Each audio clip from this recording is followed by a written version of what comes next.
Nouveau numéro du journal de l'économie, très ravi de vous savoir au rendez-vous. Voici pour commencer le sommaire. Première édition du Forum international Afrotech à Cotonou au Bénin. Le pays apporte sa pierre à la révolution numérique de l'Afrique.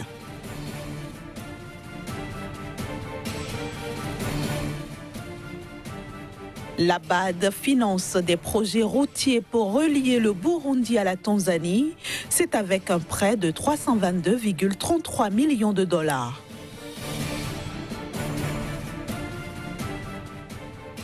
Enfin, selon un rapport de l'OIT, la croissance des salaires dans le monde n'a jamais été aussi faible depuis la crise financière de 2008.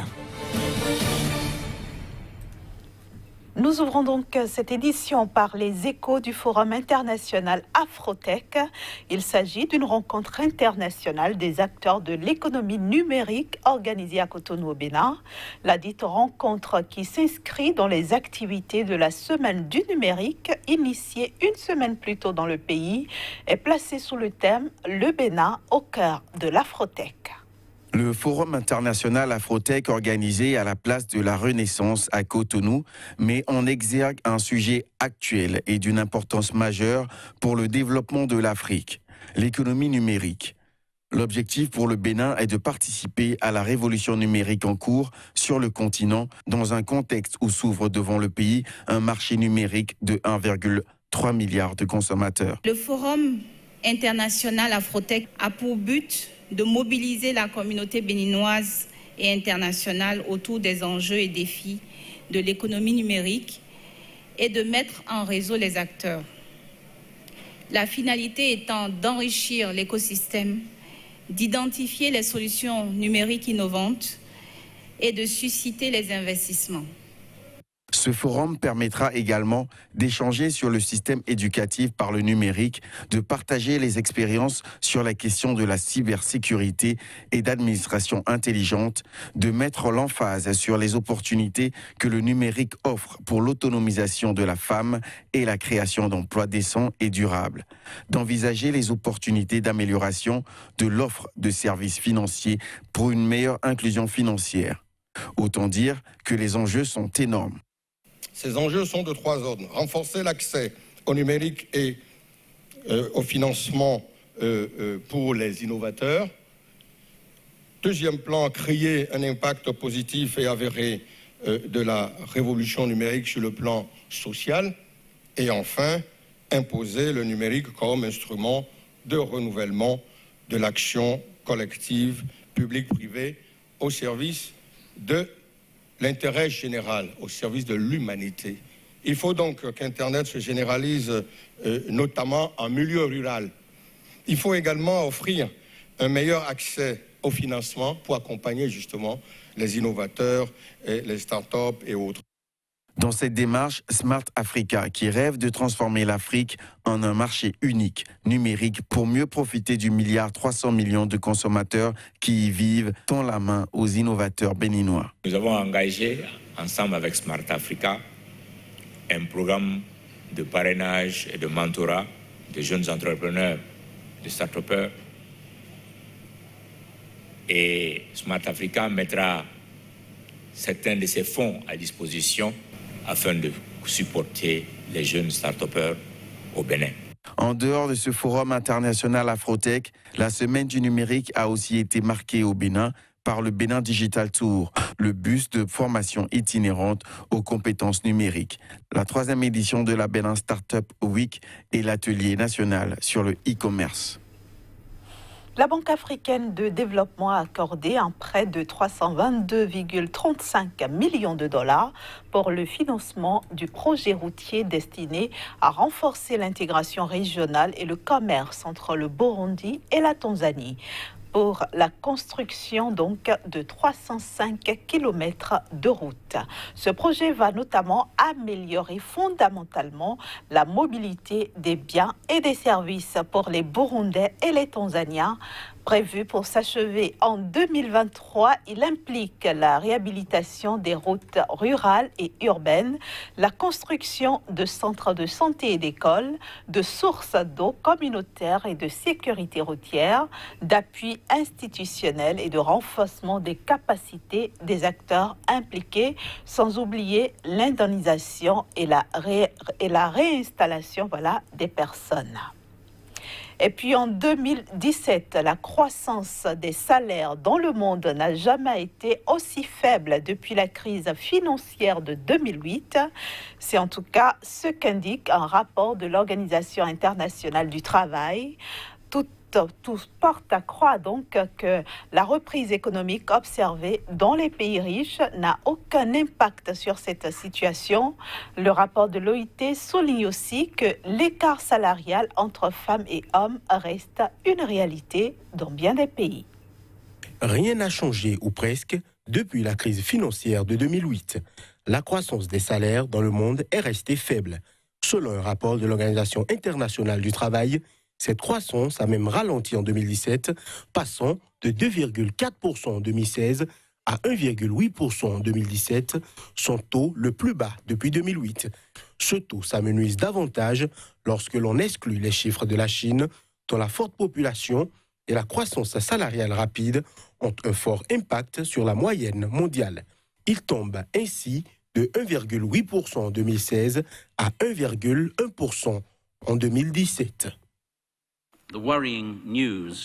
L'information inquiétante, c'est que la croissance mondiale des salaires en 2017 a été la plus faible depuis 2008, depuis la crise financière internationale. Le rapport de l'OIT met aussi en exergue les écarts de rémunération entre les sexes. Ces écarts persistent à un niveau inacceptable selon l'Organisation internationale du travail. Nous constatons que l'écart de rémunération entre hommes et femmes est un phénomène universel.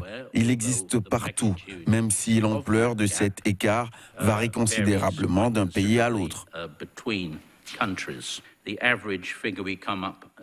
En moyenne, les femmes continuent dans le monde d'être payées environ 20% de moins que les hommes pour un travail de valeur égale. Au niveau des pays à revenus élevés, ces écarts de rémunération semblent moins accentués que dans les pays émergents et en développement. Dans les pays à revenus élevés, l'écart de rémunération entre hommes et femmes a tendance à être parmi ceux qui ont le plus haut revenu, reflétant dans une certaine mesure, je pense, un phénomène de plafond de verre, tandis que dans les pays émergents et en développement, l'écart a tendance à être beaucoup plus important au bas de l'échelle des salaires. À en croire le rapport de l'OIT, les explications traditionnelles, comme les différences de niveau d'éducation entre hommes et femmes qui occupent un emploi salarié, jouent un rôle limité pour expliquer les écarts de rémunération. Globalement, le phénomène reste largement inexpliqué, mais lié aux préjugés et stéréotypes et à d'autres facteurs qui ne peuvent pas pour autant s'expliquer par des différences de productivité entre hommes et femmes. Direction maintenant le Mali pour nous intéresser à la loi de finances 2019. Et c'est dans un court instant avec notre chroniqueur Casimir Kouédia. Bonjour à vous Casimir et bienvenue sur ce plateau.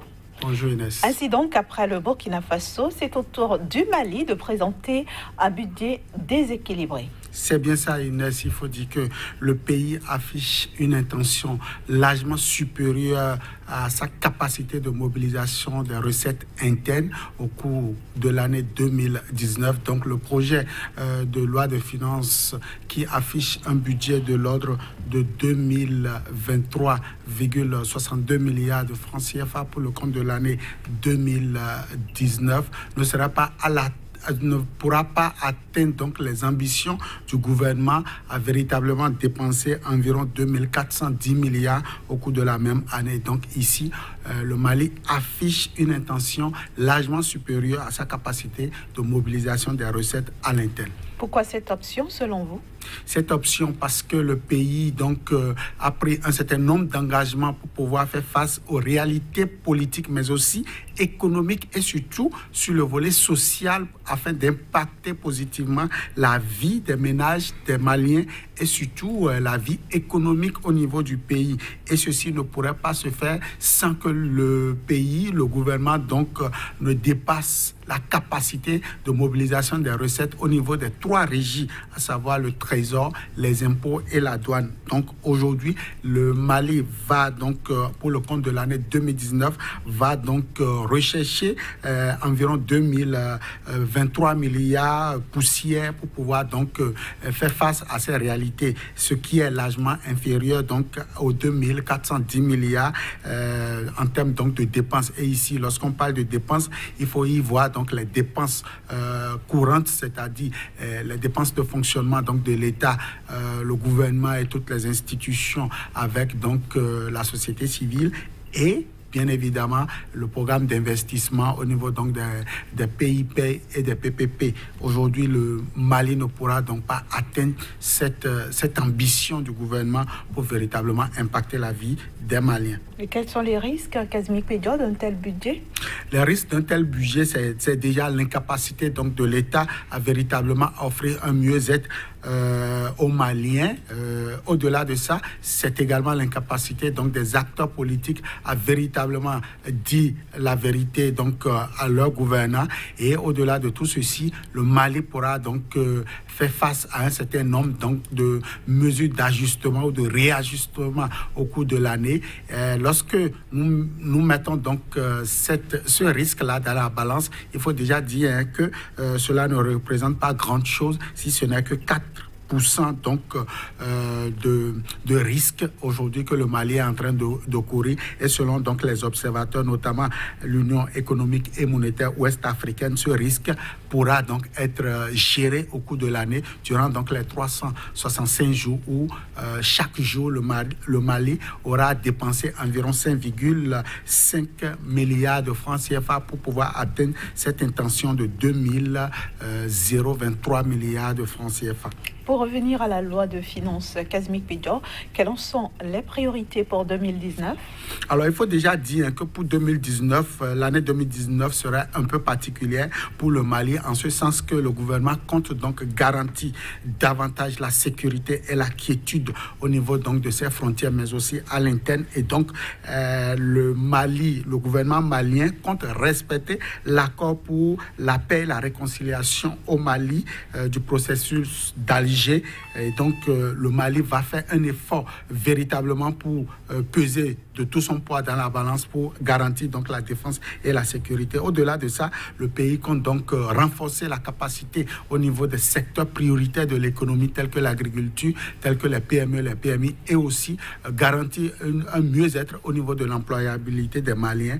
Et à tout ceci viendra s'ajouter donc l'effort de consolidation du tissu social avec la construction des infrastructures socio-communautaires telles que les écoles, mais aussi garantir la santé à sa population. À tout ceci viendra s'ajouter certainement l'envie donc de garantir l'électricité à tous, tant au niveau donc des grandes villes qu'au niveau donc des centres ruraux à la population. Tout ceci, on pourra observer cela durant les 365 jours et voir si véritablement le gouvernement malien pourra atteindre véritablement sa performance en ce qui concerne ses intentions pour le compte de l'année 2019. Merci beaucoup, Kazmik Pédio. Merci donc d'être venu nous parler de la loi de finances du Mali pour l'année 2019. Rendez-vous dès vendredi dans un nouveau numéro. Toujours avec le même plaisir. Voilà, chers amis téléspectateurs, nous vous remercions d'avoir suivi ce numéro du Journal de l'économie. Retrouvez donc toute l'équipe vendredi à la même heure.